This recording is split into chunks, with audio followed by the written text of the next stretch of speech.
So glad to have you joining us once again for Curiosity, Not Judgment. Welcome. My name is Birga. And I'm Gary. So we wanted to ask some questions around relationship development. Whether the relationship is going well or not so well, there are some standard questions that I think we can ask ourselves and then ask others to perpetuate better communication and better relationship across the board. And if it's already going great, fantastic. It just, knocks it up another notch. But if things are a little on the shaky side, hopefully these questions will help bring some stability and some trust into that relationship. And so, Gary, I know that you've got those top of mind. You've had some recent conversations around them, so I'm going to let you cue those up. Sure. And again, the purpose of this is not to bring challenge, but to bring clarity and in the expectations in the relationship. And I think that's like many things in life. I know I have so many things going on that I often just pay surface attention to it. And I don't ever go that next level. And I'm struck at my own behaviors because I feel like sometimes, and this is right to the topic of curiosity and judgment, if you would just, the incremental effort that it takes to ask a couple of questions and have a conversation is almost nothing compared to the return on investment is so huge. It's like, why don't I do this more? And so I think that these questions are really good in helping clarify the relationship. And it came from I was doing some self-reflection about, I see somebody over here who's in trouble. And then I think, instead of thinking, oh my goodness, that person's in trouble, which doesn't help your paradigm at all, and how you treat that person, it's,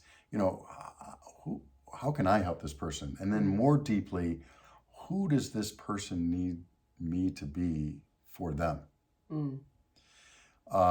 Does this person know that I'm for them? Those are some heavy questions to kind of ask, though, especially in a casual workforce kind of thing. And who do you need me to be for you can be a little bit woo-woo.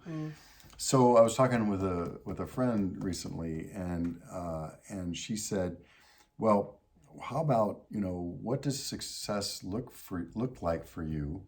And pick a time for it. So how about, what does success look like for you next year, right? And how can I help you achieve that? And I thought, man, those are simple questions that get to kind of the root of, in a very non-threatening way, of what our relationship needs to be, and can help others think about, well, what does success look like for me next year? And this is not something you necessarily want to throw on someone and say, oh, you don't have an answer for what success looks like? No, not at all. Ahead of time. Say, hey, if you've got a regular one-on-one with somebody, I plan to do this next week. If you've got a regular one-on-one with somebody, send these two questions ahead of time. Say, hey, what does success look like for you next year? And what can I do to help achieve that? And just go from there and see where it goes. Yeah. When you were talking about, somebody who's struggling, my mind instantly went to just a visual of somebody in a swimming pool. Maybe they've gotten in deep waters and they're having trouble getting to the side of the pool. And, don't take this analogy too far, but, you've got some options as you're standing on the side. You can throw a life ring at them. You can go grab the hook and help pull them out. But if by the form of the question that you just posed, you take a moment to pause. And again, don't take this too literally. If you ask the person who's in trouble, like, hey, what kind of help do you need?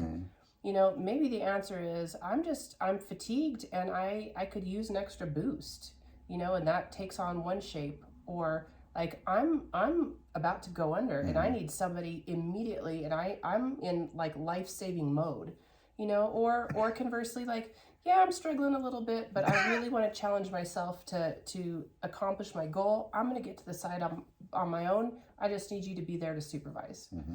So there could be lots of different responses when you throw that lifeline question out to somebody who's struggling, right?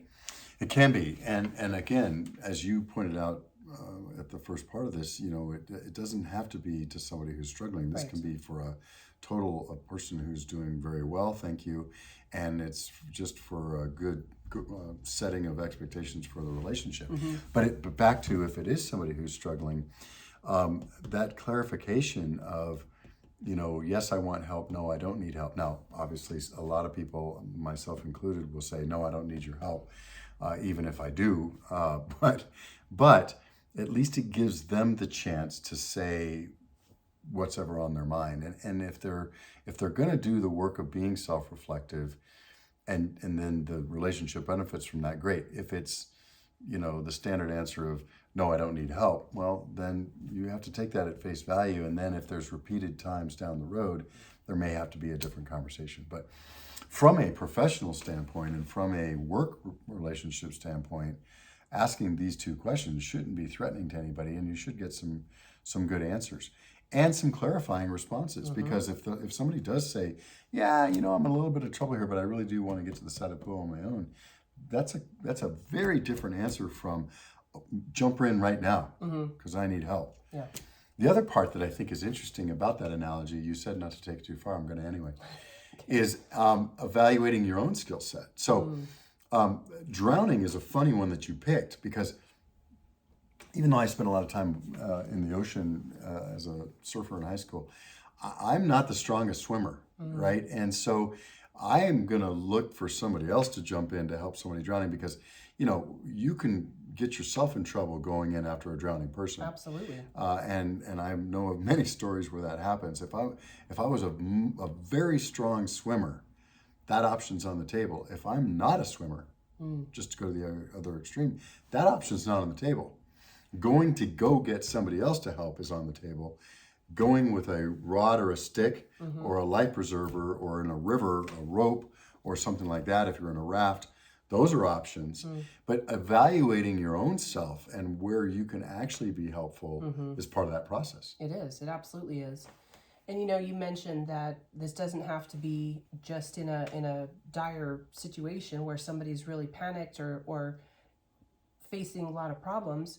The other side of the spectrum is doing some check-ins. Maybe this is applicable in marriage, and maybe things are going well, but that you could up it a level. Like, hey, where do we want to go in our marriage next year? And what role would I play in that? And to have that be a date night question, and to sit at the table and to have some conversation around that. And maybe it's, well, we don't connect very often. We are so busy, I don't feel like I see you very much. And so maybe part of it is you're going to manage your schedule, and you've got 2 date nights a week, period. And that's going to be preserved sacred time. Or, there's all kinds of issues that can come up during the course of a conversation like that. That doesn't have to be negative or scary, but it's like, hey, we can look at some goals to make things even better. Now, for people who are non-confrontational, it can be scary, even if it shouldn't be. Sure. But I'll go back to when I was first learning about feedback. Intel, back in the 80s or 90s, went through this thing called 360 feedback, where you weren't just getting feedback from your boss. You did these anonymous, things that they would send out for your peers. And and when we were first introducing this as managers to our folks, we were taught to say, and this one resonated with me anyway, but it was, look, wouldn't you rather know versus rather not? Now, me personally, no. I mean, I'm just like, I could be oblivious over here. But what you're saying is right on, because anything where you're sitting down and having a conversation, instead of assuming the answer, is usually a very good thing in a relationship, because I know what you need. I know exactly what you need, and I'm going to give it to you. And let's go beyond marriage. Let's talk about parents and kids. Sure. I know exactly what my kid needs. He needs to, straighten up and fly straight. There might be a different way to approach that. There might be what is success looking like for you? Now, next year might be too heavy for a kindergartner. You might want to say, say, how's things going, and where do you want them to go? But I'm just saying, if you've got a teenager, which is where this usually comes up and where communications often fails, what does success look like for you? but then you have to be willing to hear the answer. And you have to be able to accept the answer. Yeah, and I'm thinking of my own situation right now. I've got 2 kids in college, and were that question to be thrown on the table, maybe my desire would be, well, my success would look like finishing my college career and starting in my profession. But what happens if the answer is, what, success to me looks like dropping out of college and starting my own business? I mean, I don't really think that's an answer that I would have in my circumstance, but it could be, could right? be. I mean, you've got all different flavors of people. Maybe college isn't their thing. This can launch off into a whole other subtopic, but I'm just saying you have to be willing to hear the answer of the person. And we've had that discussion over different episodes in the past. Is yes, you can be intentional to ask the question, but if you're not going to genuinely listen to the response and be willing to alter the way that you are going to act and react based on what their response to your question is, then you've set yourself up for failure. And it's better that you never ask the question. Exactly. This happened to me. I learned a big lesson early on in my Intel career. We had a manager, I won't call him a leader, who, especially because of the story I'm going to tell, who said, okay, I want everybody's ideas about, and then we're going to have a big discussion, a round table about how we want to structure shifts around here and who comes to work when and all this kind of stuff. And he generated all kinds of ideas. We had a meeting, we all discussed it, and actually some consensus was built in the group about what we should do. And then he did nothing. And he never really admitted that he really didn't have the power to actually do anything about it. But the worst thing you can do is ask people what they think and get their feedback and then do nothing. Yeah. Or do the opposite. Right. Which is actually what he ended up kind of doing. And it's like, that was a big lesson for me. It's like, never ask the question if you're not going to do anything with the response. Yeah. It's like someone, and we've all had this happen to us, someone asks you for some work.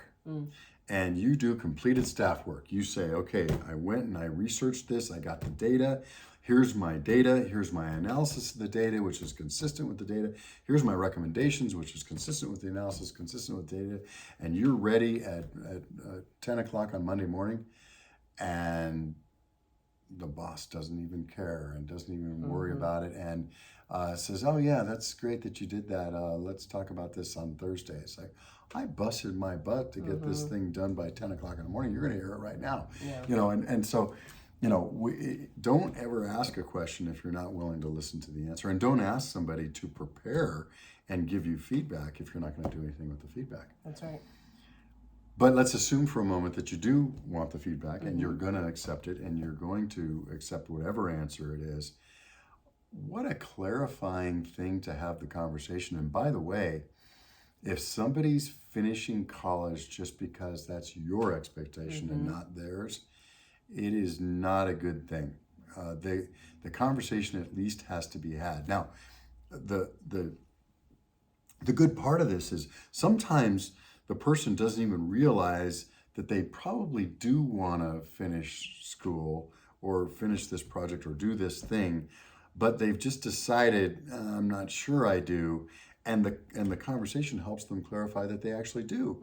But either way, even if it's clarified that they don't, then let's discuss options, because it's probably going to be a failure anyway. And wouldn't it be better to do it now versus spend another year of tuition and then figure it out? Yeah. You have to really assess who you're talking to, their level of maturity, and their ability to make decisions as you are considering asking this question, right? So, I mean, what you're going to ask a 5-year-old and how you're going to modify your response based on whatever they tell you is vastly different than somebody at 15, somebody at 21, somebody well into their professional journey. And so, children are going to be children. There's an immaturity that comes because they haven't lived life and they haven't had the experiences we've had. And so if we offer our feedback and they choose to reject it, we're not gonna totally upend our world to cater to the 5-year-old because they think they know best for themselves. But we do want to hear them, genuinely hear them, and if we have opportunity to modify our behaviors in some way to support them, absolutely, right? But not at the cost of their long-term good because they don't have the maturity to know the things that they are communicating as a truth. Yep. They just haven't had the time and the experience to go forward with knowledge. But conversely, I was listening to a podcast yesterday. It was talking about mentoring relationships and how if you have sought out a mentor and the mentor has given you counsel and you blatantly disregard it, or you don't put anything into practice that they've encouraged you to do, don't expect that mentor to want to continue to meet with you, because you have put them in a position of authority saying, I value your time, I value your opinion, I want to hear what you have to say. And if you say to me, I think you should develop a savings plan and I would like to see you invest X number of dollars into some category in order to meet your goal, and then I do nothing with it, are you going to be prone to give me financial advice in the future? No. Right. No, I think we've talked about this before, and I think the ideal answer, and what I love to hear, and the people that I have mentored in the past are say exactly this.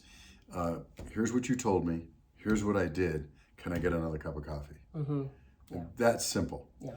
But you're right. If somebody says, "Hey, I want to get your advice on something. I want," even if it's not a mentoring role, but it's just I want your advice on something, and they don't even consider it and go do something else, or ignore it completely. It's like, well, then why? Now it's fine to say, okay, I understand what I think I understand what you're saying. I think you're recommending this path or this set of actions, even if you're not telling me what to do and helping me investigate what I should do, which is the best, what mentors do anyway. I'm not going to go down that path, or I didn't do that path, but I want another answer from you.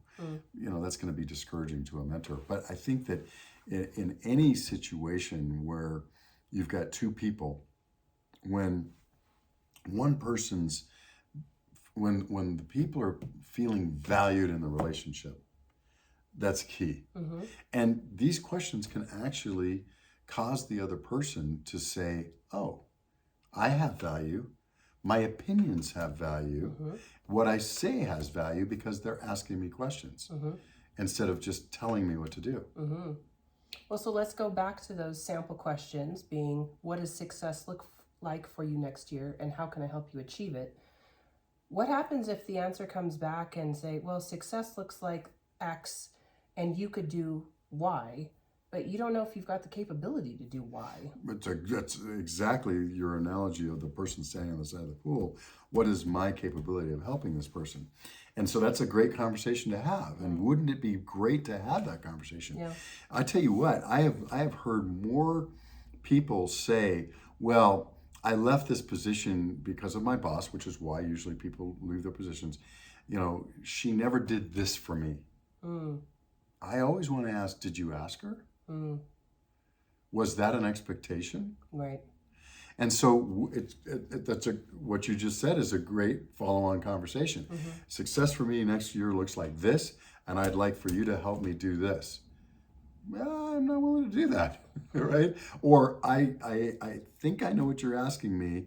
I'd be willing to do this, right? My goal, what success looks like for me next year is to go lay on the beach in Hawaii, and I need you to buy me a plane ticket. Okay, let's discuss that. Okay, if success for you next year looks like spending some time in Hawaii, is that a reward for something you've accomplished?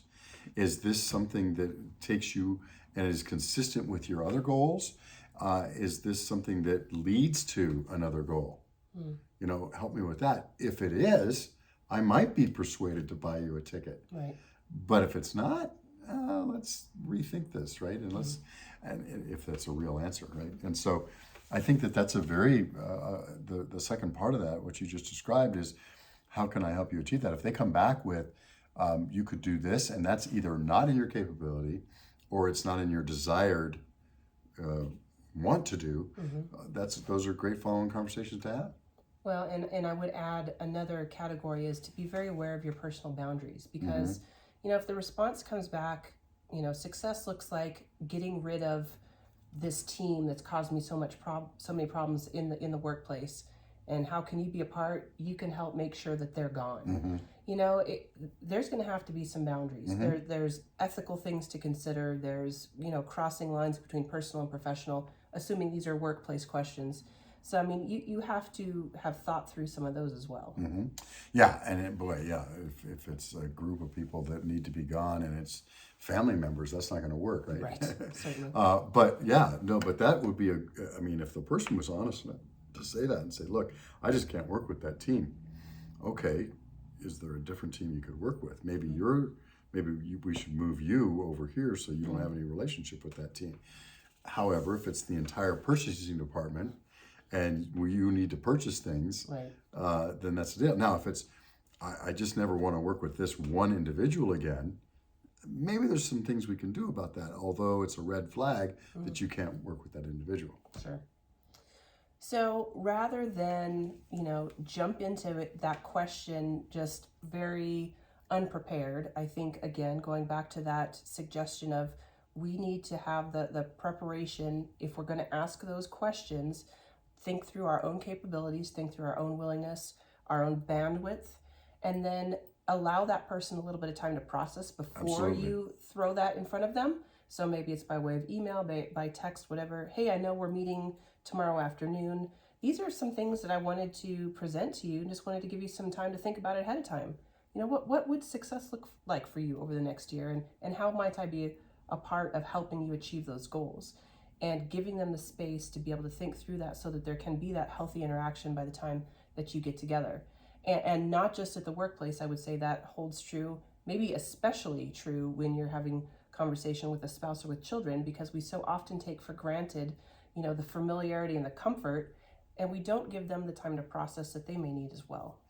And I think modifying, as you said earlier, to the age or to the person and their capabilities and maturity level is a big deal too. So next year, again, doesn't work for your kindergartner. And for teenagers and young kids, I often just ask them, hey, what are the things that you're enjoying? Why do you enjoy that? What do you get out of that? I think are very fair questions. And then if there's some things like, hey, so you're spending a lot of your time doing this, have you explored some other things to do, and having that path too, and maybe what success looks like for them by their statement is X, and you say, okay, and have you considered Y and Z also, and then having that conversation is a fair thing to do. Now, again, back to you have to be acceptable. No, I don't want to do Y. I don't want to do Z. I just want to stick with this. Great, because we do have to let people figure out their own path. Sure. The worst way you can make it a leader and a decision maker is to tell them what to do their entire lives. And I often caution parents, and not that I was smart, but I saw this in my own experiences. If you do kids' homework for them all the way through high school, and then tell them in high school that I can no longer do your homework anymore because you've passed me, you're in calculus now, and I can't help you anymore. Or, hey, you have to start doing this on your own because college is coming. I tell people, the time to let them fail is junior high because it doesn't make any difference. And whenever it comes to, sometimes you have to let people go down their own path, even when even if you think it's a bad path. Because otherwise they don't learn. And pain growth comes from pain, and sometimes we need to manufacture our own pain. So some big questions to think through. Would love to hear feedback.